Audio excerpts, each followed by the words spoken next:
The strategic action plan actually was intended to alleviate flooding problems and to transform our public realm within Drew Park. And we did it with the 3 phases that she described. I want to point out one thing.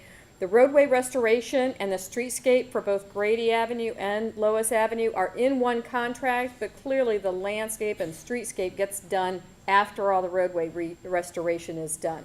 So you'll see that last.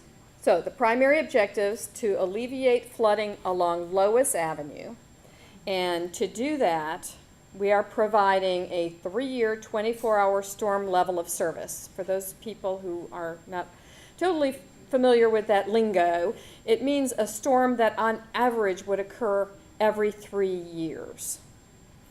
And that was actually the highest level of service we could get with the pond area that we had north of Hillsborough. So that's what we were able to achieve, but I'll show you that that's pretty significant. And that also, as Jeanette mentioned, alleviates flooding throughout the entire area, and particularly in the northeast.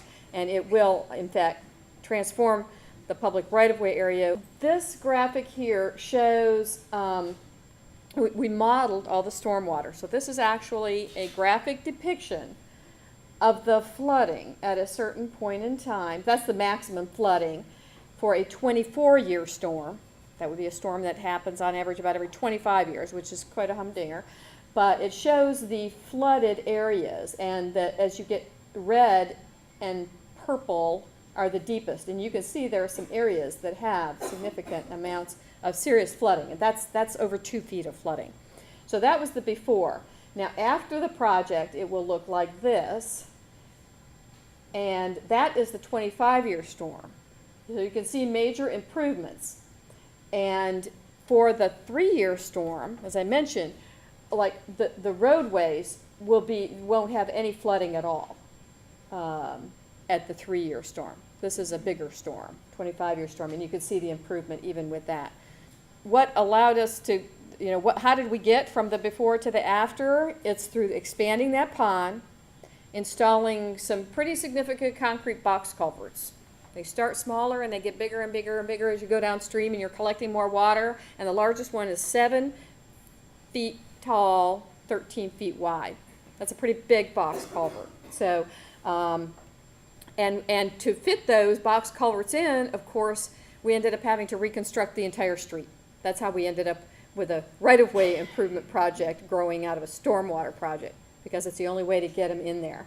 And then those of you who were here as part of the streetscape and beautification master plan, then we're overlaying that on top of these drainage improvements as well. So what you're going to get new pavement, the new drainage system, which is box culverts and all the connections to the box culverts. You're getting wider sidewalks, 8 feet on the east side, 5 foot wide on the west side. You'll have high visibility decorative crosswalks throughout, and this is on Lois, of course. New roadway and pedestrian lighting, bicycle lanes in the road, new signals and medians at signalized intersections. The signal at Cayuga is being removed, and important, I want everyone to hear this, the on-street parking is being eliminated on Lois Avenue. This led to so many utility relocations. It's amazing. It's one of the largest ones in the area. Relocating the power, the phone, the cable, the city water system, the city sewer system, all of it is getting replaced, which is a huge boon for you because all those systems will be new and they're getting old now. So that is really a huge benefit. But we'll talk about what that means during construction a little bit. We're going to have our attractive tree and shrub plantings that come out of the streetscape master plan. What that also means is that if you have planted landscaping within that right-of-way, with all of these improvements taking up pretty much all the right-of-way, what you have planted within the city right-of-way, chances are will be removed. And we are having new bus stops with benches and shelters that you're going to see later. We have seating areas, rest areas, and other street furnishings. So now, for the 2 years of construction, what can you expect? Notice to proceed is going to be issued on July 31st. The contractor is Pepper Contracting Services. The contract duration is 720 days, which means 2 years. So July 2015, this will be done. And they will start in the north and go to the south. For anyone who's been experiencing Grady, they started at the north, going to the south, pretty much block by block. Same thing here. We're starting at the north, going to the south. Not sure yet. They'll probably, do maybe a couple blocks at a time, but generally in that direction.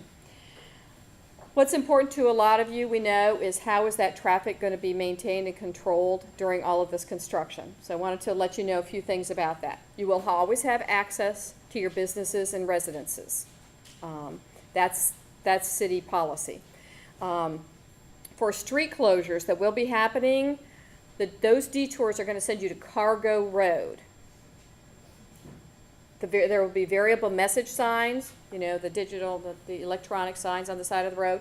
Those will be used throughout to keep everyone posted on changes, when construction is starting, where, and so forth. There will be construction on the side streets. Sometimes that surprises people, but we have a lot of utility tie-ins and other things happening on the side streets, so don't be surprised when that activity starts also. The contract documents do, however, require them to stop construction Thanksgiving Day through that Sunday, and also December 24th through January 2nd, just so you know that. And also, they will not allow the Lois Avenue or the intersections to be closed for major events at Steinbrenner, at Raymond James, or at HCC. If you know of any special events you want to make the city aware of, they are providing those events to the contractor. So if you're concerned about anything in particular, we'd like to hear about that.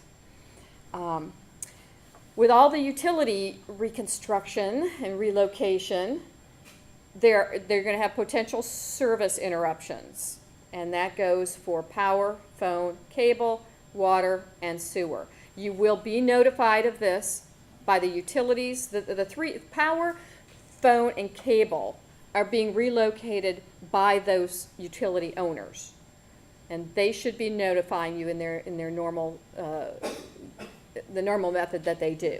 The water and the sewer replacements are being done by the city's contractor for Lois Avenue, and they too will notify you well in advance of when you're going to, and they'll try to do that at the most convenient time. I mean, they'll try not to shut the water off in the mornings when people are trying to get ready for work, or in the evenings, when you're, at the end of your day. So they'll do their best, but you will be kept in the loop always on those.